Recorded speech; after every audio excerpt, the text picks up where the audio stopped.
नमस्कार बच्चों, मैं निर्मल सिंह आप सभी का स्वागत करता हूं आज की इस क्लास में। आज हम पढ़ने वाले हैं कक्षा 8 का इतिहास विषय का अध्याय 2, जिसका नाम है व्यापार से साम्राज्य तक कंपनी की सत्ता स्थापित होती है। इसका भाग 3 है, कंपनी का फैलता शासन। इस पूरे अध्याय में हम देखने वाले हैं कि किस प्रकार ईस्ट इंडिया कंपनी भारत में आती है, किस प्रकार युद्ध करती है, व्यापार करती है, अपने साम्राज्य का विस्तार करती है और नए शासन की स्थापना होती है। चलिए तो शुरू करते हैं आज का महत्वपूर्ण भाग। आइए हम देखते हैं कि कंपनी का शासन किस प्रकार फैलता है। कंपनी जो है वह सहायक संधि के माध्यम से अपना शासन फैलाती है। देखिए यहां पर हम देख रहे हैं एक शब्द सहायक संधि। ठीक है, याद रखना इस संधि के बारे में। और ये जब सहायक संधि की जाती है उस समय हम देखते हैं गवर्नर जनरल कौन है, वेलेंजली। ठीक है, तो जो वेलेंजली है, वेलेंजली की सहायक संधि के माध्यम से कंपनी अपने साम्राज्य का विस्तार करना शुरू करती है। ठीक है, इस सहायक संधि में होता क्या है याद रखिएगा। एक बात तो यहाँ स्पष्ट है कि सहायक संधि में जो है कंपनी ने भारतीय रियासतों में रेजिडेंट तैनात कर दिए थे। ये रेजिडेंट ध्यान रखते थे कि कोई कंपनी के खिलाफ षड्यंत्र तो नहीं कर रहा है ना, तो जो भी कोई गुप्त बात होती थी तो वो कंपनी के अधिकारियों तक पहुंचा दी जाती थी। तो एक काम तो सहायक संधि के थ्रू क्या हुआ, रेजिडेंट नियुक्त कर दिए गए। इसी के साथ में कोई भी जो रियासत है, रियासत को रियासतों को स्वतंत्र सेना स्वतंत्र सेना रखने का अधिकार नहीं। यानी कि प्यारे बच्चों, सहायक संधि के थ्रू जो रियासतें हैं, भारतीय रियासतें, वे अब खुद की स्वतंत्र सेना नहीं रख सकती है। ठीक है, जो ब्रिटिश गवर्नमेंट है, जो कंपनी है, वह सेना उपलब्ध करवाएगी, लेकिन उस सेना का खर्चा किसे देना पड़ेगा, भारतीय राजाओं को, रजवाड़ों को, रियासतों को ही देना पड़ेगा। और जो नहीं देता था तो उसे जुर्माना भी भुगतना पड़ता था। ऐसा एक उदाहरण हमारे सामने मिलता है अवध का।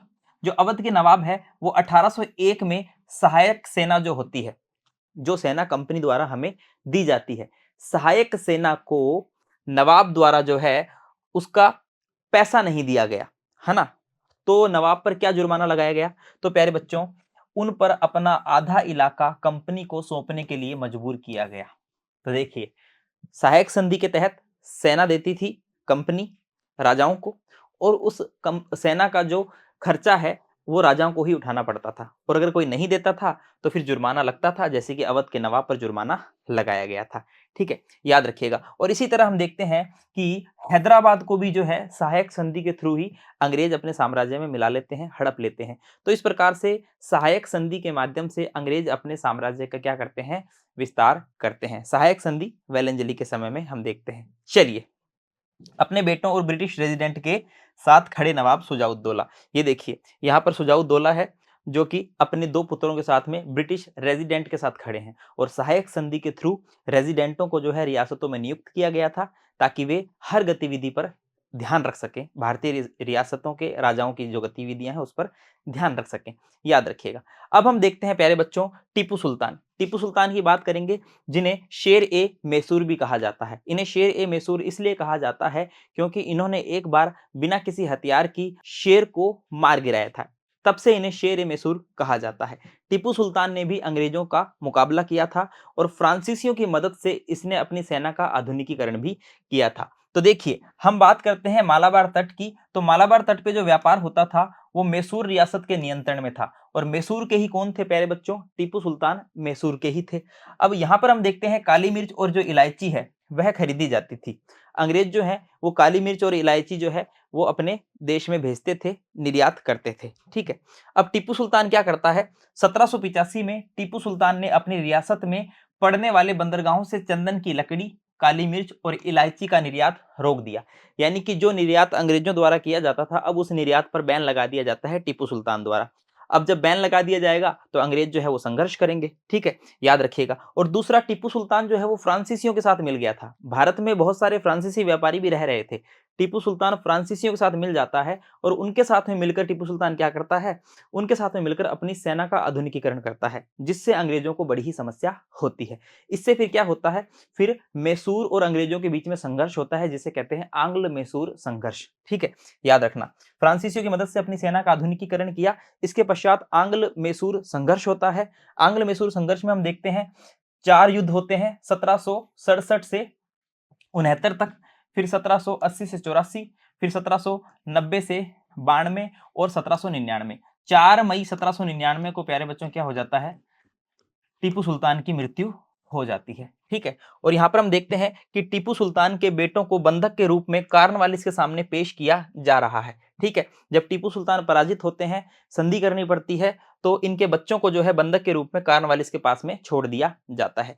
लास्ट में 1799 में टीपू सुल्तान की भी अंग्रेजों से लड़ते हुए मृत्यु हो जाती है। याद रखना, मैसूर रियासत के थे टीपू सुल्तान।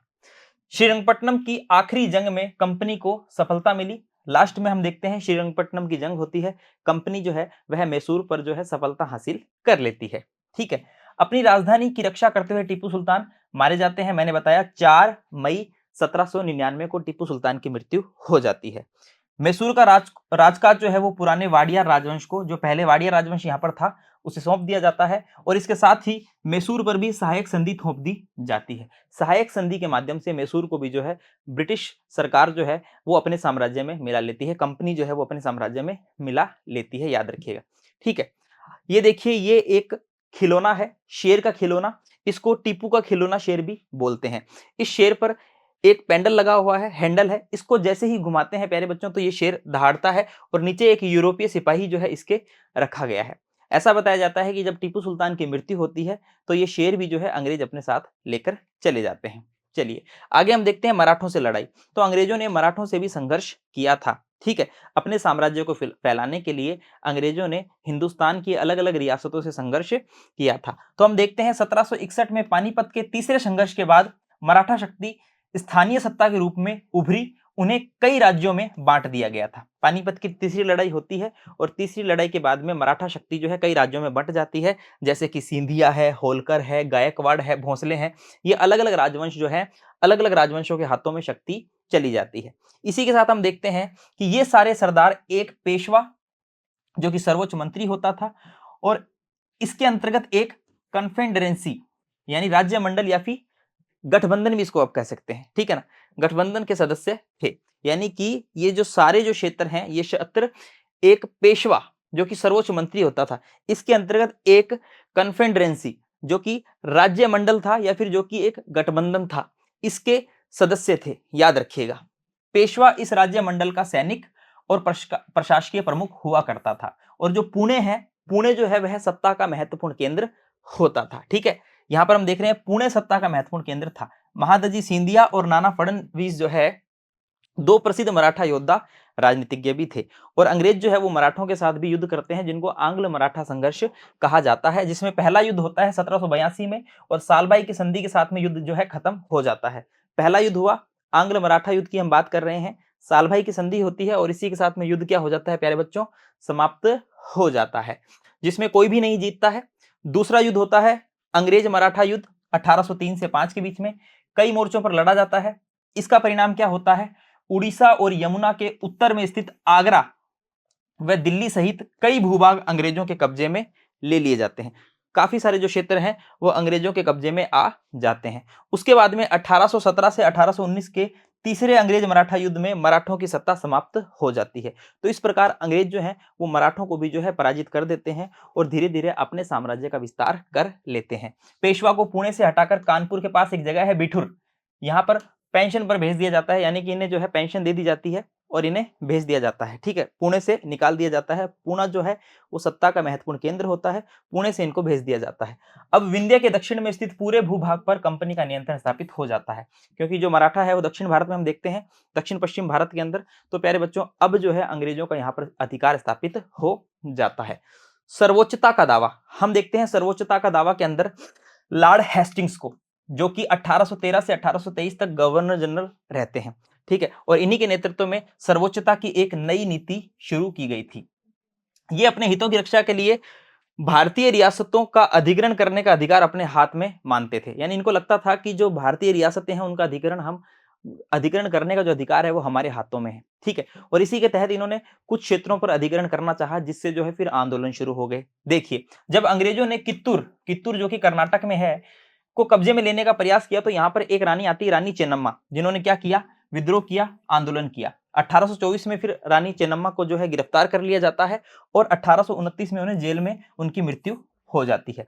फिर इनकी मृत्यु के पश्चात कित्तूर में ही संगोली के एक चौकीदार है रायन्ना, ये भी क्या करते हैं, प्रतिरोध करते हैं और 1830 में जो है इनकी भी क्या हो जाती है, मृत्यु हो जाती है। ये देखिए रानी चेन्नम्मा है, जिनके याद में एक स्मारक भी बनाया जाता है। आगे हम देखते हैं प्यारे बच्चों, कंपनी ने 1838 से 1842 के बीच अफगानिस्तान में अप्रत्यक्ष शासन स्थापित कर लिया था। फिर 1843 में सिंध को भी अपने कब्जे में कर लिया था। आप इस नक्शे में देख सकते हैं, देखिए बंबई है, पुणे बंबई, गोवा, हैदराबाद, मैसूर ठीक है। यानी कि ये जो क्षेत्र आप देख रहे हैं, जो येलो वाले जो क्षेत्र हैं ब्रिटिश शासन के अधीन क्षेत्र थे, और जो रेड वाले क्षेत्र हैं, क्षेत्र जो ब्रिटिश शासन के अधीन नहीं थे, ठीक है ना।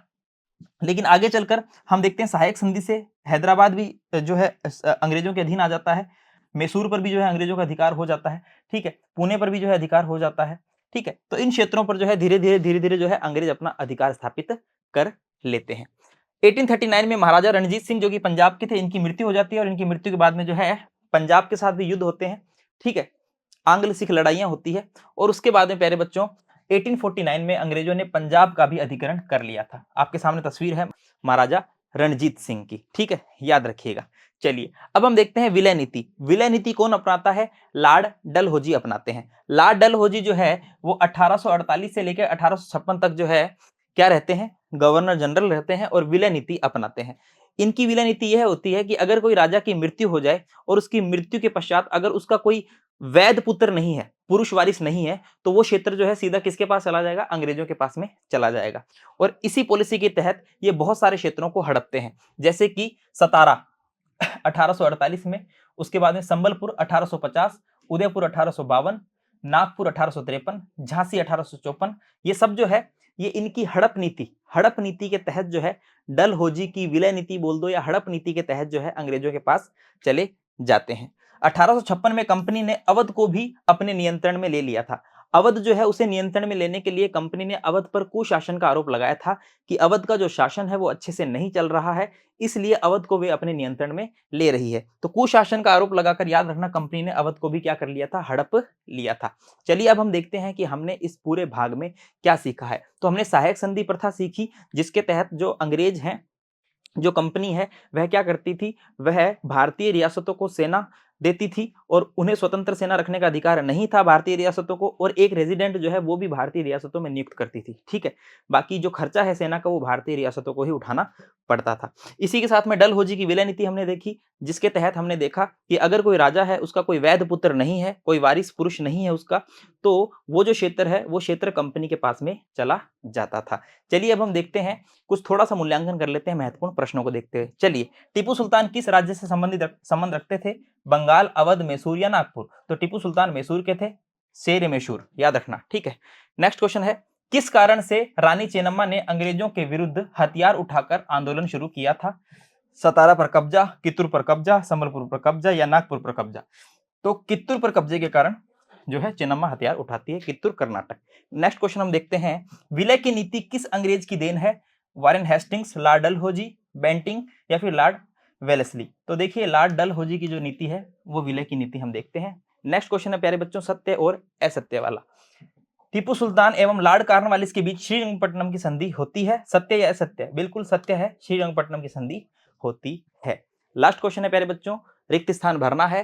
1856 में कंपनी ने अवध पर डैश डैश डैश का आरोप लगाकर अपने नियंत्रण में ले लिया। तो अवध पर लगाया गया था प्यारे बच्चों क्या, कुशासन का आरोप, कुशासन का आरोप लगाकर जो है अपने नियंत्रण में ले लिया गया था। तो उम्मीद करता हूं ये भाग आपको अच्छा लगा होगा। मिलते हैं नेक्स्ट भाग में, धन्यवाद।